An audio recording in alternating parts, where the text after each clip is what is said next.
ఒక్క క్షణం ఆలోచించండి. మీ ముందే ఒక మనిషి ప్రాణం ముగిసిపోతుంటే ఆ అరుపు, ఆ భయం, ఆ కుటుంబం యొక్క కంటతడి అది కేవలం ఒక మరణ వార్త కాదు, ఒక ఇంటి ప్రపంచం కూలిపోవడం. ప్రాణం ఇవ్వలేని మనిషికి ప్రాణం తీసే హక్కు ఎక్కడి నుండి తెచ్చుకున్నాడు?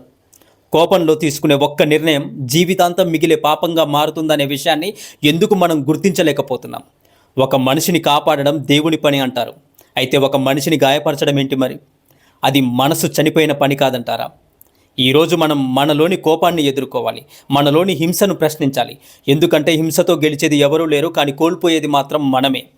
ఒక మనిషి ప్రాణాన్ని కాపాడడం చాలా గొప్ప విషయం. అలాగే ఒక మనిషి ప్రాణాన్ని తీయటం చాలా హీనాతిహీనమైన పని, మహాపాపం కూడా. ఈ సంగతిని గ్రహించకుండా చాలామంది హింసాత్మక చర్యలకు పాల్పడుతూ నడి రోడ్డు మీదే నరుక్కోవడము, ఎందరి జీవితాలకు నష్టం కలిగించడం చూస్తుంటే చాలా బాధగా అనిపిస్తుంది. వాళ్ళు పండితులైనా ధనవంతులైనా వాళ్ళ చర్యలను ఖండించవలసిందే. ఖండించకపోతే అంతకంటే హీనమైన చర్య మరొకటి ఉండదు ఈ లోకంలో. మన సంస్కృతిలో మనం నేర్చుకునే మొట్టమొదటి పాఠం ఏంటో తెలుసా?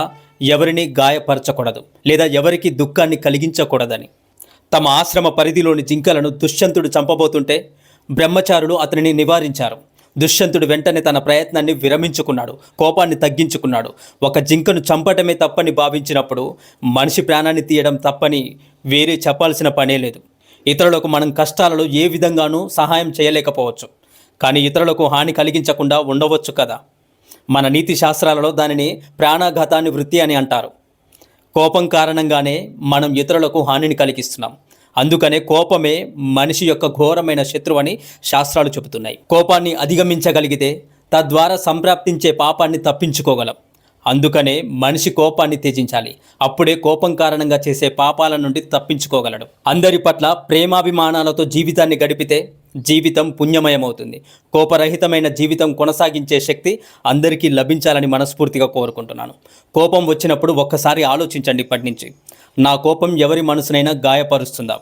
మనకు నచ్చని మాటలు విన్నప్పుడు మన హృదయం ఎంత బాధపడుతుందో గుర్తు చేసుకోండి. అదే బాధను మనం ఇంకొకరికి ఎందుకు ఇవ్వాలి అని ఆలోచించండి.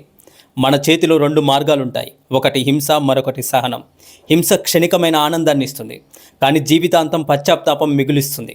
సహనం క్షణం మాత్రమే కష్టంగా ఉంటుంది, కానీ జీవితాంతం గౌరవాన్ని తెచ్చిపెడుతుంది. మన వల్ల ఎవరి కళ్ళల్లోనూ కన్నీరు రాకూడదు, మన వల్ల ఎవరి హృదయము విరగకూడదు. మన జీవితం ఒక ఆశీర్వాదంలా మారాలి, శాపంలా కాదు. ఈ రోజు నుంచే ఒక నిర్ణయం తీసుకుందాం. కోపానికి బానిసలుగా కాకుండా ప్రేమకు ప్రతిరూపాలుగా అవుదాం. ఈ సందేశం మీ హృదయాన్ని తాకితే దయచేసి ఈ వీడియోని లైక్ చేయండి. మీ కుటుంబం, మీ స్నేహితులతో ఈ వీడియోని షేర్ చేసుకోండి.